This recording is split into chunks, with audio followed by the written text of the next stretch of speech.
Okay, so this is actually the second time that I'm making this video because I messed up last time and said a really bad word. So let's try this again. Okay, this is a video tutorial on how to do a drop shadow. I know there's a lot out there, but this one seems to be a little cleaner. It's not attached to the word, so here it goes.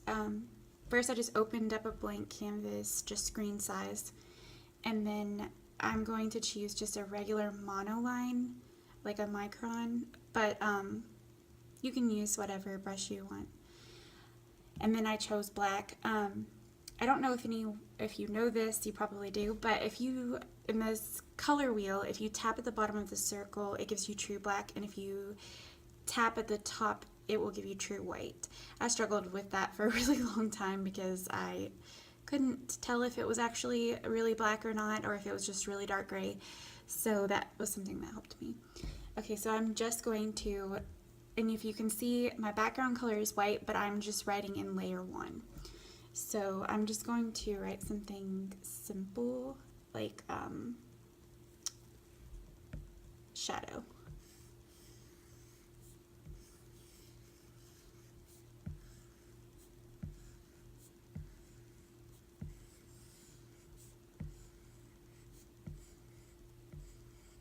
Okay, so we have shadow on there.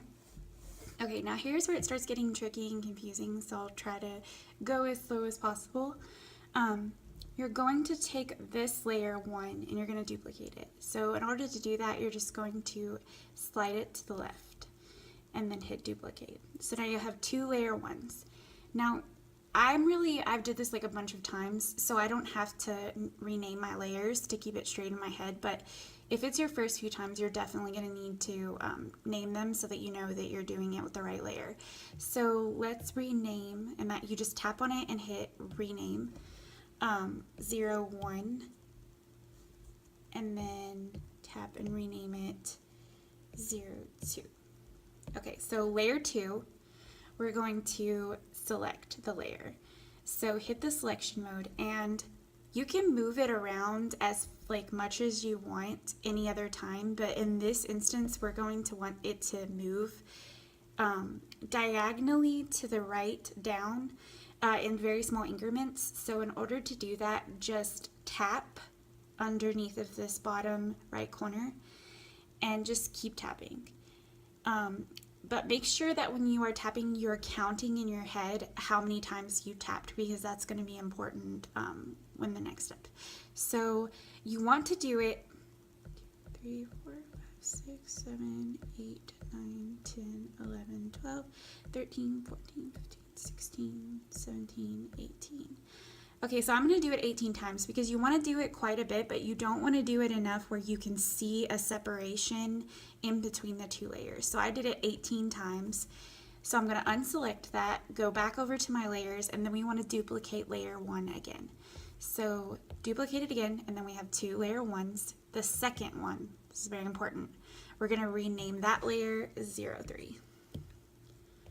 Okay, so we have 0, 1, 0, 3, and 0, 2 in that order in your layers. Okay, so select 0, 3 that you're already on, and since we moved it 18 times to the right diagonally, we're going to move it half of that. So we're going to move it 9 times. So 1, 2, 3, 4, 5, 6, 7, 8, 9. Okay, so now that we've done that, we're going to select layer 3, which is the one that you're on now. So tap it and hit select. And you're going to see these like diagonal lines, and that means that it is selecting only the letters that are on layer 3, which is important. Then we're going to uncheck the box, this little check mark here, select layer 2, and we're going to erase. When I do this erase, I want to choose a brush that's going to be easiest to erase it all fast. So I'm going to do airbrushing, hard brush, and make sure the opacity and the size are maxed. And then I just take my finger and erase. Okay, so go back to layer 3 and check it, and then you can just delete it. It won't let you delete it unless it's unless it's the layers open. I don't know why it does that. But then you can unselect that. Now just for layer 2, you can leave it like this if you like the way that that looks with the drop shadow being super dark, or you can play around with the opacity and the sharpness. So that's what I'm going to do, and I'm going to show you really quick like what that does to it. Okay, so we're just doing layer 2, so make sure that you're not accidentally on layer 1. I've done that before and it doesn't turn out pretty. So go to the opacity first. Now, when you hit the opacity button, you're going to slide it to the left to lower the opacity and slide it to the right to,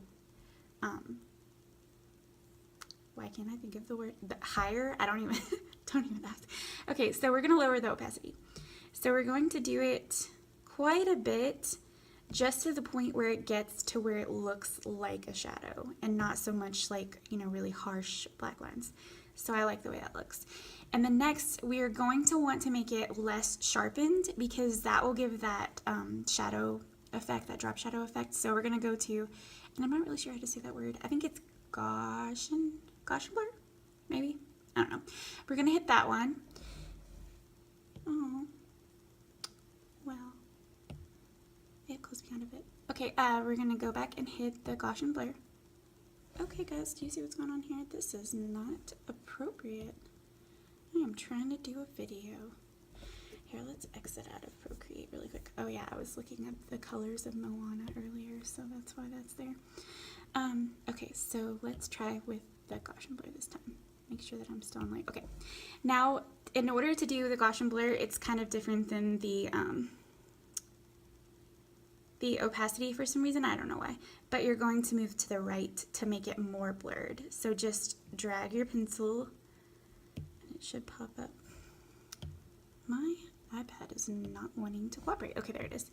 And see at the top it'll say like the percentage of that it's blurred, and I just keep blurring until right there. Looks pretty good.